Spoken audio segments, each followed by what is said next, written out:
Pemirsa apa kabar? Kini Anda tengah mengikuti Warta Berita PTS tanggal 11 Juni. Kejaksaan Distrik Yunlin berhasil mengungkap kasus sindikat perantara pekerja migran ilegal. Sindikat ini mendatangkan warga negara Thailand ke Taiwan dengan menggunakan visa turis, lalu mempekerjakan mereka secara ilegal. Para pekerja ini ditempatkan di rumah-rumah sederhana dengan kondisi yang minim, dan selain dipungut biaya perantara, juga ditarik uang sewa tempat tinggal. 4 orang tersangka utama telah didakwa oleh kejaksaan atas pelanggaran UU Pelayanan Ketenagakerjaan.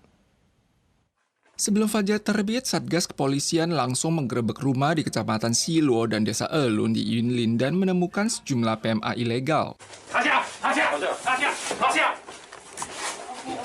Penghuni kamar sempit ini semuanya adalah warga Thailand yang tiba dengan visa turis dan menetap di luar batas waktu yang ditentukan.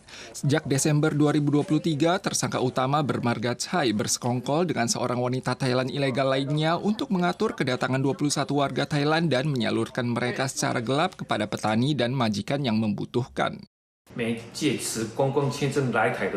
泰国籍人士或预期居留的泰国籍人士至云林县彰化县的农地或农场行工作，并收取每人6000至6万5不等的中介费用。 Pelaku menyewa sebuah toko kelontong dan 2 rumah di Kecamatan Siluo untuk menampung sementara para PMA. Mereka menyita paspor dan mempekerjakan PMA di area perkebunan Yunlin dan Changhua dengan upah minim.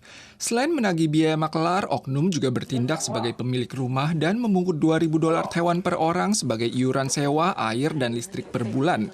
Polisi menahan 4 oknum dan mendakwa mereka atas pelanggaran UU Standar Ketenagakerjaan.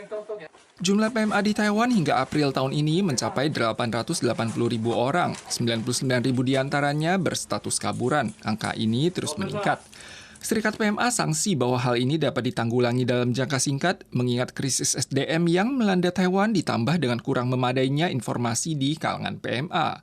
Selain memperketat inspeksi, pemerintah juga seharusnya memberikan lebih banyak bantuan kepada kalangan migran ini.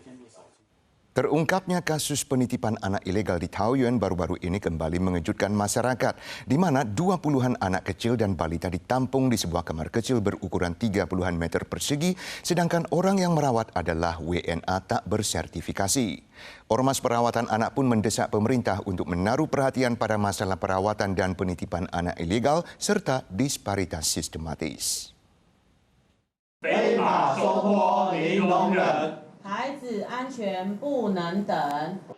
Ormas mendesak pemerintah untuk menaruh perhatian pada masalah perawatan dan penitipan anak ilegal serta disparitas sistematis sehubungan dengan terkuaknya kasus penitipan anak ilegal yang dikelola oleh WNA tak bersertifikasi.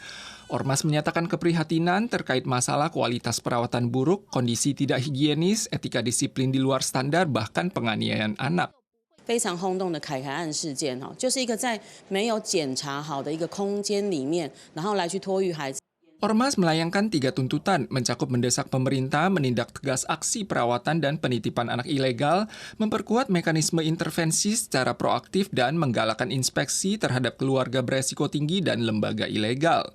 Selain itu, pemerintah juga diimbau meninjau regulasi yang mengakibatkan sumber daya terkonsentrasi secara berlebihan pada kebijakan lembaga pengawasan. 非法的地下的黑市的托育，公务人员两手一摊说：“哦，不行，法律没有授权我，这是私闯民宅，我不敢进去。”这不是非常荒唐吗？等于我们的法律系统没有在把心力放在管制黑市托育和地下托育。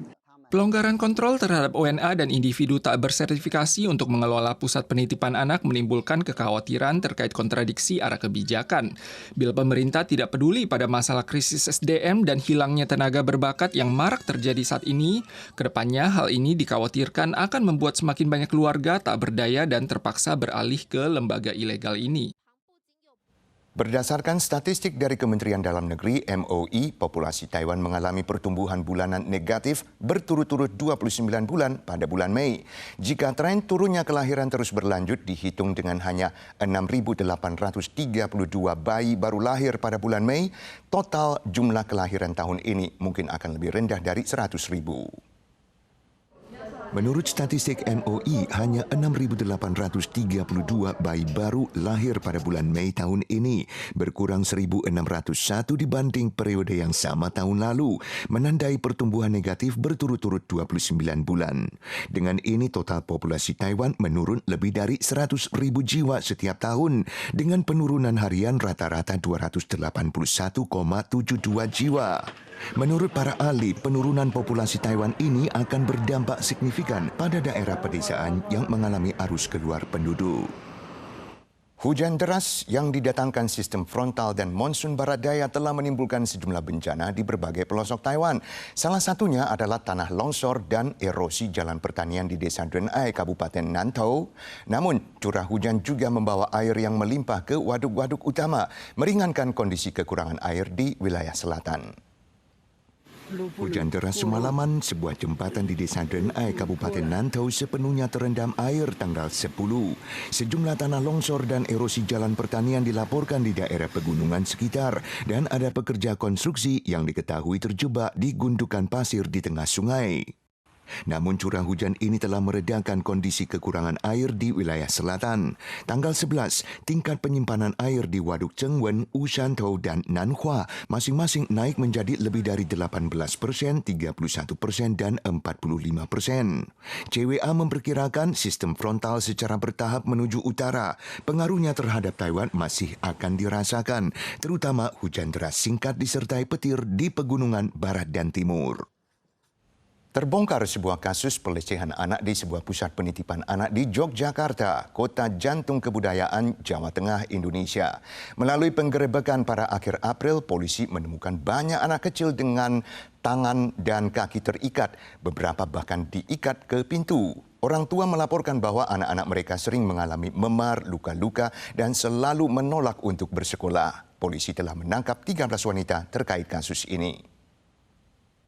Menatapi memar di lengan putrinya, Aldewa dihantui perasaan bersalah. Ia tidak pernah membayangkan tindakan menitipkan putrinya ke pusat penitipan anak Little Aresha malah berujung pada trauma fisik dan psikologis seperti demikian, bahkan menimbulkan fobia terhadap sekolah pada diri putrinya. Belum adanya penggerbekan, kalau awalnya kami mentar curiga, awalnya itu memang ketika anak saya bilang Miss galak, gitu ya, tidak mau sekolah. Kalau itu yang kami tanya, ya sebatas Miss galak. Kasus penganiayaan anak ini terungkap setelah seorang staf penitipan anak membeberkan informasi kepada polisi. Ia mengungkapkan bahwa staf mengikat para balita atas instruksi pimpinan agar dapat merawat lebih banyak anak di bawah keterbatasan SDM. Polisi menggerebek pusat penitipan anak tersebut pada akhir April dan menemukan sebanyak 20 balita berjejel di dalam ruangan seluas 3 x 3 meter. Para korban berusia antara 2 hingga 6 tahun. Dari 103 anak yang terdaftar, setidaknya 53 diidentifikasikan sebagai korban. Satreskrim Polresta Jakarta melakukan penggerebekan. Di situ kami mendapatkan di mana anak-anak ini posisi dalam ada yang di bedong, yang di bagian baby ya, kemudian ada yang di tali bagian tangan, kemudian di tali bagian kaki, ada yang juga dua-duanya di tali bagian tangan dan kaki. Polisi akan merampungkan investigasi pada akhir Juni. Skandal ini telah menuai kecaman keras dari warga Indonesia. Pemerintah telah berjanji untuk memperkuat inspeksi dan pengawasan terhadap lembaga penitipan anak guna mencegah insiden serupa di masa mendatang. Pemirsa sekalian, sekian warta berita dari PTS. Kita sua lagi di lain kesempatan. Sampai jumpa.